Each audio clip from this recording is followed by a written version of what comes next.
Hello guys, welcome to our channel. Today we will discuss about top 5 ways to invest in real estate.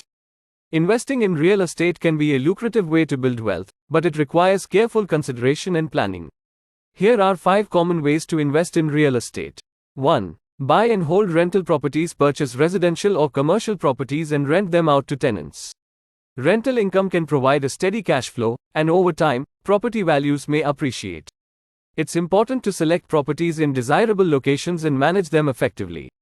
2. Real estate investment trusts, REITs. REITs are companies that own, operate, or finance income-producing real estate. They offer a way to invest in real estate without owning physical properties.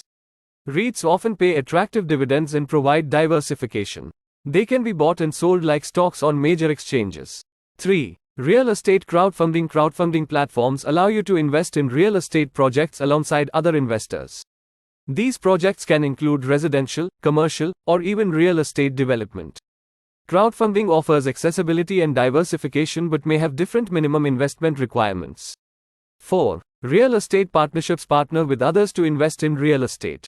This could involve forming limited partnerships or joint ventures to acquire and manage properties. Partnerships can provide access to more significant real estate opportunities and shared expertise. 5. Real estate wholesaling and flipping. Real estate wholesaling involves finding properties at a low price and selling the contract to another buyer for a profit. Flipping involves purchasing properties, renovating or improving them, and selling at a higher price. Thanks for watching this video. If you like this video, so please subscribe to our channel.